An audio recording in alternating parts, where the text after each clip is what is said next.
Antibiotik dulu menyelamatkan jutaan nyawa, tapi sekarang kita menghadapi musuh baru, superbug, bakteri yang udah kebal terhadap hampir semua obat. Bayangin kamu ke rumah sakit, kena infeksi saluran kemih biasa, dokter kasih antibiotik, tapi nggak mempan, obat diganti, masih nggak ngaruh.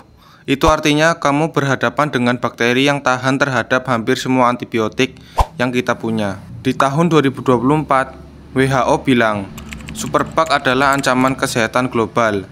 Dan ini bukan fiksi ilmiah. Sudah lebih dari 1,2 juta orang meninggal tiap tahun karena infeksi yang gagal diobati.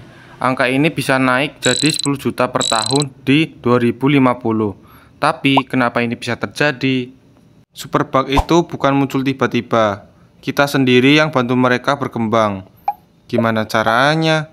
Pemakaian antibiotik yang sembarangan. Contohnya gini, flu, pilek, batuk itu kan penyakit virus, bukan bakteri. Tapi masih banyak yang minta antibiotik ke dokter. Lalu banyak dokter yang menyerah dan kasih juga. Padahal kalau kita pakai antibiotik pas nggak perlu, bakteri baik dalam tubuh kita juga kena. Yang lemah mati, tapi yang kuat bertahan. Dan yang bertahan ini bisa bermutasi, jadi kebal terhadap antibiotik.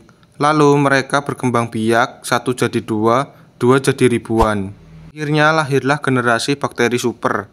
Dan nggak cuma itu, di peternakan, hewan-hewan juga dikasih antibiotik tiap hari. Bukan karena sakit, tapi supaya tumbuh cepat dan cegah penyakit. Tapi efek sampingnya, bakteri di dalam tubuh hewan juga ikut berevolusi. Lalu menyebar ke manusia lewat makanan, air, bahkan udara. Superbug memang menyeramkan, tapi bukan berarti kita nggak bisa lawan. Langkah pertama, gunakan antibiotik dengan bijak. Kalau sakit, jangan minta antibiotik sembarangan. Ikuti saran dokter. Dan kalau udah dikasih antibiotik, habiskan sampai tuntas. Jangan stop di tengah jalan cuma karena udah merasa sembuh. Karena kalau dihentikan di tengah jalan, bakteri yang masih hidup bisa jadi lebih kuat. Kedua, kurangi konsumsi daging dari hewan yang dibesarkan pakai antibiotik. Cari produk yang bebas antibiotik. Ketiga, kita perlu penelitian lebih lanjut buat bikin antibiotik baru. Tapi tahu nggak, dalam 30 tahun terakhir, hampir nggak ada antibiotik baru yang benar-benar efektif. Kenapa? Karena risetnya mahal dan kurang menguntungkan. Perusahaan farmasi lebih milih bikin obat kronis yang harus diminum terus-menerus. Tapi sekarang, beberapa ilmuwan berjuang keras. Mereka nyari antibiotik dari jamur langka, tanah pegunungan, bahkan dari laut dalam. Dunia sedang berlomba sebelum superbug jadi epidemi yang tak terbendung.